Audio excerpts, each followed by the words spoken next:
तो आज हम करेंगे मैथ के महत्वपूर्ण प्रश्नों को हल। दोस्तों ये प्रश्न गत वर्षों में परीक्षाओं में पूछे गए प्रश्न हैं और ऐसे प्रश्नों के अभ्यास के माध्यम से आप अपनी परीक्षा की तैयारी को बेहतर कर सकते हो।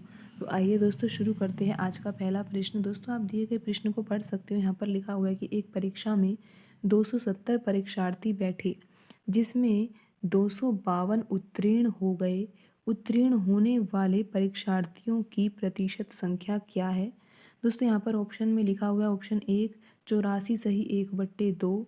दोस्तों ये परसेंट में आंसर दिए गए हैं। 92 सही 1/3 दूसरे ऑप्शन में लिखा हुआ है। तीसरे ऑप्शन में लिखा हुआ है 93 सही 1/3 और चौथे ऑप्शन में लिखा हुआ है 94 सही 1/2। तो दोस्तों हमें यहाँ पर ये देखना है कि इस प्रश्न का जो आंसर है वो प्रतिशत में कितना आएगा। तो दोस्तों इस प्रश्न को हल करने का बिल्कुल आसान तरीका ये है कि आप यहाँ पर ये देख सकते हो कि एक परीक्षा में 270 परीक्षार्थी बैठे हैं और जिसमें से 252 उत्तीर्ण हो गए और अब हमें यहाँ पर ये पता लगाना है कि उत्तीर्ण होने वाले परीक्षार्थियों का प्रतिशत संख्या क्या है। दोस्तों आपको यहाँ पर ये ध्यान देना चाहिए कि कभी कभी परीक्षा में उत्तीर्ण के स्थान पर अनुत्तीर्ण भी पूछा जा सकता है। तो आपको सबसे पहले यहाँ पर जैसे उत्तीर्ण दे रखा है तो उस जगह फिर आपको यहाँ पर अनुत्तीर्ण विद्यार्थियों की संख्या निकालनी होगी। और अनुत्तीर्ण कैसे निकालोगे दोस्तों? आप 270 में से 252 को घटा के। लेकिन दोस्तों यहाँ पे हमसे उत्तीर्ण ही हमको दे रखे और हमसे उत्तीर्ण होने वाले परीक्षार्थियों का ही प्रतिशत पूछा गया है। तो दोस्तों हम इसको बिल्कुल आसान तरीके से करेंगे।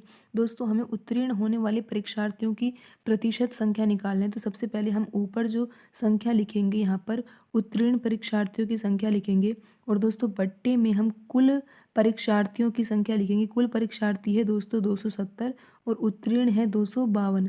दोस्तों अगर हमें प्रतिशत में आंसर निकालना है तो हमें गुणा किसका करना होगा? 100 का। बस दोस्तों अगर आप इस कैलकुलेशन को हल कर लेते हो तो आपका आंसर भी आ जाएगा। तो दोस्तों आपको क्या करना चाहिए? 0 से 0 को यहाँ पर काट देना चाहिए। और दोस्तों आप इसको काट सकते हो कौन से पहाड़े से? दोस्तों आप 9 के पहाड़े से इसको काट सकते हो। 9 के पहाड़े से ये 3 बार कटेगा, 9 तिया 27। और दोस्तों जब 9 के पहाड़े से आप 252 को काटोगे, काटने का मतलब ये है कि दोस्तों 252 में 9 का भाग दोगे। दोस्तों नीचे भी हमने 27 में 9 का भाग दिया है तो हमारा 3 आंसर आया है। अब हम 252 में जब 9 का भाग देंगे दोस्तों हमारा क्या आंसर आएगा? दोस्तों आप यहाँ पर देख सकते हो 252 में 9 का भाग देने पर यहाँ पर ये जाएगा दोस्तों 2 बार। 9 दूनी 18 और दोस्तों कितना आएगा? अगर हम घटाएंगे तो 7 और 2 दोस्तों 9 8 क्या हो जाएगा? 72। तो दोस्तों यहाँ पर आपका जो भागफल आया है वो 28 आया है। तो दोस्तों अब आप यहाँ पर 252 के स्थान पर क्या लिख सकते हो? 28। क्योंकि दोस्तों आपने 9 के पहाड़े से काटा इसको तो यहाँ पर आ जाएगा दोस्तों 28।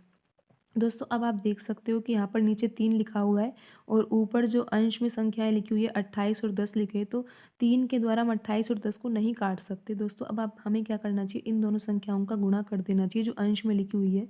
तो दोस्तों 28 का गुणा जब 10 से करेंगे तो 280 आएगा और बट्टे में लिखा हुआ है दोस्तों 3। दोस्तों अब हमें क्या करना है? 280 में 3 का भाग देना है। तो दोस्तों जब हम 280 में 3 का भाग देंगे तो हमारा आंसर क्या आएगा? आप देखते हैं दोस्तों हम भाग देकर 280 यहाँ लिखेंगे दोस्तों और 3 को यहाँ लिखेंगे और 3 हम दोस्तों 27 होता है।